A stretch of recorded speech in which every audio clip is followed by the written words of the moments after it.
अगर आपको अपने जीवन में कुछ बड़ा करना है तो उसके लिए सबसे ज़रूरी चीज़ है कि आपका माइंड यानी आपका दिमाग पूरी तरह से आपके अपने कंट्रोल में रहे, ना कि वो आपको कंट्रोल करे। आजकल लगभग 90% लोगों का दिमाग उनको कंट्रोल कर रहा है, ना कि वो अपने माइंड को।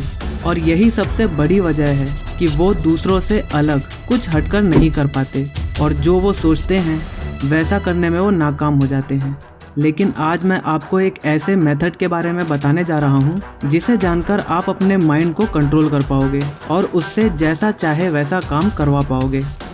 इंसानों का दिमाग इस शरीर का ही नहीं बल्कि दुनिया का सबसे कॉम्प्लिकेटेड ऑर्गन है। आपका दिमाग क्या क्या कर सकता है अभी शायद आपको ये बात पता नहीं है, क्योंकि अभी आपका दिमाग आपको यही बोलता है कि रेस्ट कर, आराम कर, और ऐसे ही वो जिस शरीर में होता है उसे मैक्सिमम कंफर्ट देने की कोशिश करने में अपनी सारी एनर्जी वेस्ट कर देता है।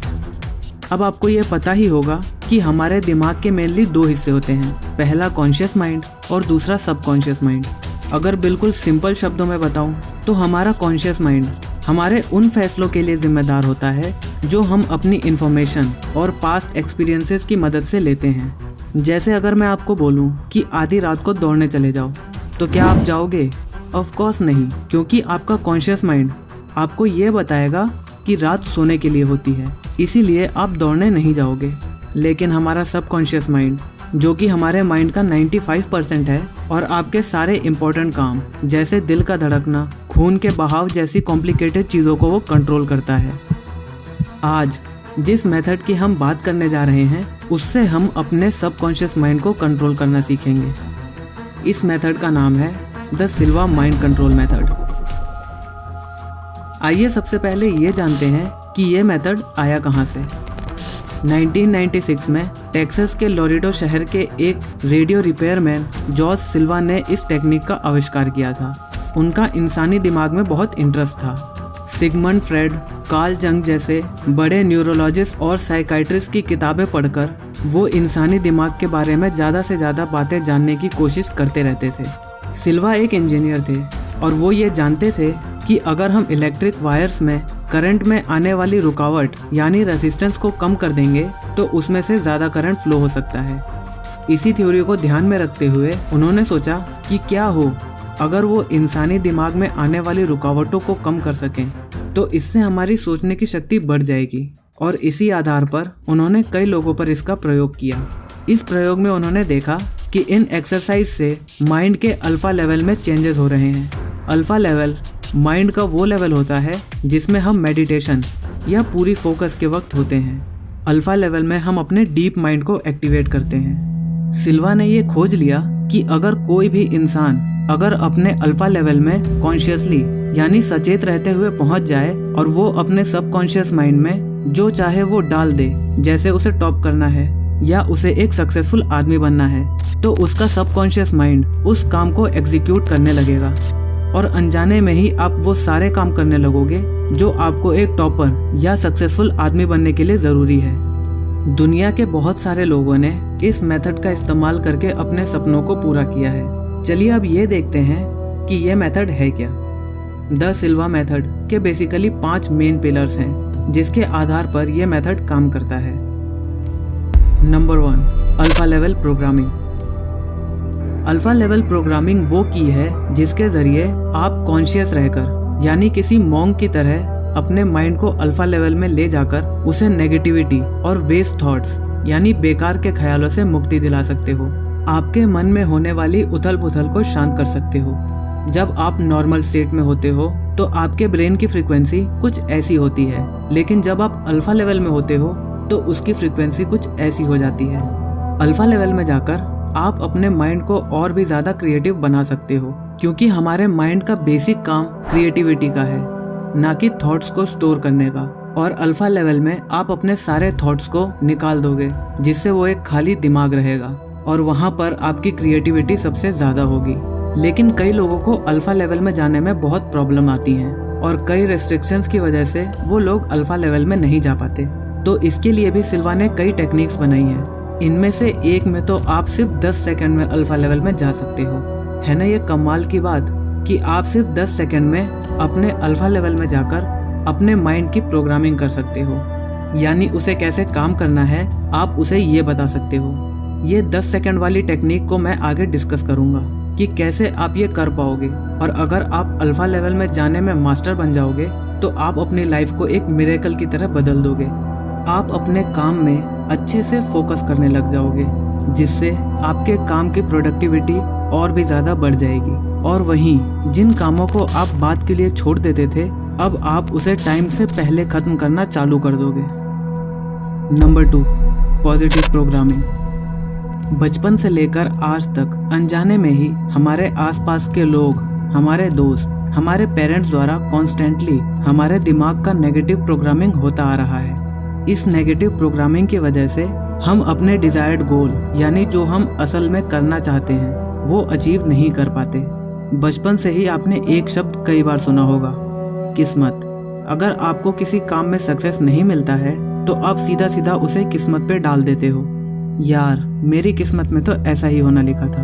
और ऐसे आप अपने चारों तरफ एक नेगेटिव एनर्जी को क्रिएट कर देते हो, जिसके बाद आप चाह कर भी कुछ पॉजिटिव नहीं सोच पाते, क्योंकि ये नेगेटिव प्रोग्रामिंग आपके माइंड में बचपन से ही करी गई है।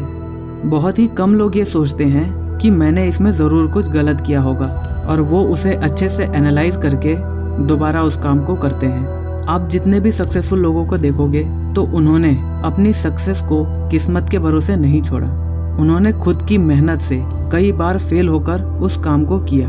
और पॉजिटिव प्रोग्रामिंग आपकी सोच को ऐसे ही बदल देगा, जिसके बाद आप अपने काम के लिए खुद जिम्मेदारी लेना शुरू कर दोगे और हर चीज़ में एक पॉजिटिव माइंडसेट रखना शुरू कर दोगे।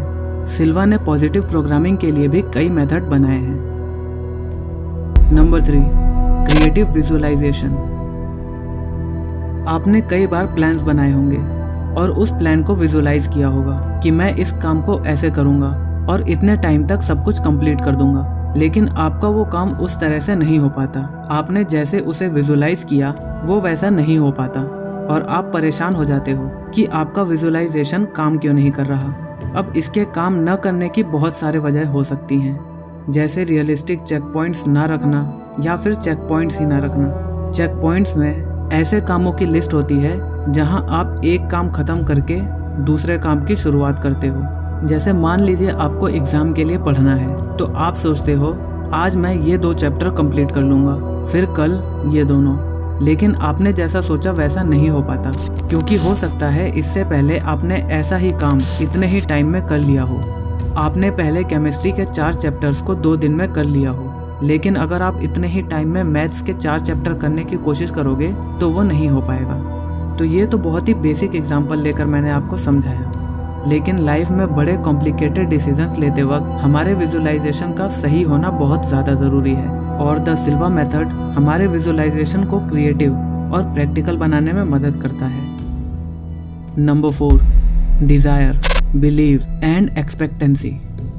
आप में से कोई भी ऐसा नहीं होगा जो अपनी लाइफ में सक्सेसफुल नहीं बनना चाहता। हर एक इंसान का उसकी लाइफ में कुछ सपना, कुछ चाहत जरूर होती है, लेकिन ज्यादातर लोगों को पता ही नहीं होता है कि वो शुरुआत कहाँ से करें। सिल्वा ने 13 साल की रिसर्च के बाद ये ढूंढ लिया कि लाइफ में सक्सेसफुल बनने के लिए ये 3 स्टेप फॉलो करना बहुत जरूरी है। सबसे पहले अपने गोल के प्रति आपका स्ट्रॉन्ग बर्निंग डिजायर होना चाहिए। मतलब आपके लिए आपके गोल से ज्यादा जरूरी कुछ भी नहीं होना चाहिए। ऐसा नहीं होना चाहिए कि आज आपको गाना गाना अच्छा लगता है तो आपने सोचा मैं सिंगर बनूंगा, लेकिन कुछ टाइम बाद आप उससे बोर होकर डांस करने लगते हो और आपको लगता है कि आप एक अच्छे डांसर बन सकते हो। तो ये आपका स्ट्रॉन्ग डिजायर नहीं हुआ। आपका सपना ठोस और अटल होना चाहिए। स्टेप नंबर 2, आपका ये पावरफुल बिलीफ होना चाहिए कि मैं ये काम कर सकता हूँ, मैं अपने सपने पूरे कर सकता हूँ, मुझे ऐसा करने से कोई नहीं रोक सकता। और एक क्या 10 बार फेल होने के बाद भी आपका बिलीफ कम नहीं होना चाहिए। आपको तब भी यही सोचना है कि फेल हुआ तो क्या, वो तो सभी होते हैं, लेकिन मैं ये कर सकता हूँ। और तीसरा स्टेप है एक्सपेक्टेंसी, यानी अपने गोल से जो रिजल्ट मिलेगा उससे पहले ही ये उम्मीद रखना कि हाँ मुझे ये मिल चुका है। आपका उसी तरह से बर्ताव करना कि आप सक्सेसफुल हो चुके हो। जैसे मेरा ये चैनल ही देख लो, अगर आपने नोटिस किया हो तो मैं अपने चैनल को उस तरह चला रहा हूँ जैसे मैं एक बड़ा यूट्यूबर हूँ, और मैं वो सारे काम करता हूँ जो मैं YouTube पर सक्सेसफुल होने के बाद करूँगा। द सिल्वा मेथड का 5वां पिलर है द सिल्वा लाइफस्टाइल। सिल्वा ने कई सक्सेसफुल लोगों का अध्ययन किया और उन सब में एक बात कॉमन निकल कर आई कि वो सारे ही सक्सेसफुल लोग अपनी लाइफ में एक डेली रूटीन फॉलो करते थे। हम मानते हैं कि डेली रूटीन फॉलो करना एक बहुत ही छोटी बात है, लेकिन डेली रूटीन फॉलो करने से आपको बहुत सारे बेनिफिट्स होते हैं। जैसे आपका कोई भी काम करने में पूरा फोकस रहता है, आप पूरे दिन एनर्जेटिक महसूस करते हो। डेली रूटीन फॉलो करना खुद में एक बहुत ही बड़ा टॉपिक है। अगर आप चाहते हो कि मैं उस पर एक वीडियो बनाऊं, तो आप यहाँ पर क्लिक करके अपना वोट दे सकते हो। द सिल्वा मेथड के डेली रूटीन को फॉलो करना बहुत ही आसान है। जैसे सुबह मेडिटेशन करना, दोपहर को विजुअलाइजेशन करना और रात को सोने से पहले अल्फा लेवल एक्सरसाइज करना। इस रूटीन को फॉलो करने के लिए ज़्यादा टाइम और एफर्ट की ज़रूरत नहीं है। आप दिन में बस आधा घंटा निकाल कर ये सारे काम कर सकते हो। 10 मिनट मेडिटेशन, 10 मिनट विजुअलाइजेशन और 10 मिनट अल्फा लेवल एक्सरसाइजेस। और ये कितना इफ़ेक्टिव है, इसके लिए सिल्वा ने एक एक्सपेरिमेंट भी किया था। सिल्वा ने 2 ग्रुप बनाए और दोनों को सेम काम करने को बोला। पहले दोनों ग्रुप ने अपना काम किया तो दोनों ही ग्रुप की प्रोडक्टिविटी लगभग बराबर आई। फिर सिल्वा ने उनमें से एक ग्रुप को अपनी सिल्वा मेथड के रूटीन को फॉलो करने को बोला। और अब जब दोनों ग्रुप का रिजल्ट देखा गया तो उसमें उस ग्रुप की प्रोडक्टिविटी काफ़ी बढ़ गई थी जिसने उस रूटीन को फॉलो किया था। अब आप सोच रहे होंगे कि यार सिल्वा मेथड तो बहुत ही पावरफुल लग रहा है, लेकिन अभी तक हमें ये समझ में नहीं आया कि इसे करना कैसे है। अगर आप ये वीडियो अभी तक देख रहे हो तो आपने आज सच में कुछ सीखा है और मैं चाहता हूँ कि आप इसे अच्छे से एनालाइज करो। आप खुद देखो कि आप इनमें से क्या कर रहे हो और क्या नहीं। इनमें से क्या ऐसा है जो आपको भी करना चाहिए।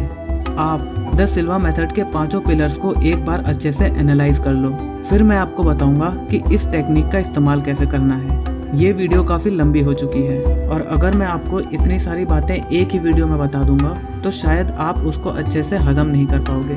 इसीलिए मैं आपको द सिल्वा मेथड की सारी टेक्निक्स अगले वीडियो में बहुत ही अच्छे से समझाऊंगा। अगली वीडियो 1 या 2 दिन के अंदर आ जाएगी। तब तक आप इस वीडियो को अच्छे से एनालाइज कर लो। और अगर आप ये वीडियो अपलोडिंग के 3 दिन के बाद देख रहे हो तो आपको इस वीडियो के अगले पार्ट का लिंक नीचे डिस्क्रिप्शन बॉक्स में मिल जाएगा। अगर आपको लगता है कि इस मेथड में दम है तो आप इसे अपने सभी चाहने वालों के साथ शेयर करिए ताकि वो भी अपने लाइफ की प्रोडक्टिविटी को बढ़ा पाएं। अगर आपको ये वीडियो अच्छी लगी तो इसे लाइक करना मत भूलिएगा और सब्सक्राइब कीजिए अनसुनी बातें चैनल को, क्योंकि मैं आपके लिए ऐसी अनसुनी बातें लेकर आता रहता हूँ। और इस बेल आइकन को भी दबाना मत भूलिएगा, जिससे आपको मेरी आने वाली सभी वीडियोस की नोटिफिकेशन सबसे पहले मिल जाए। मैं मिलता हूँ आपसे नई अनसुनी बातों के साथ। तब तक के लिए अपना और अपने घर वालों का ख्याल रखिए, अपने आसपास सफाई रखिए। जय हिंद, वंदे मातरम।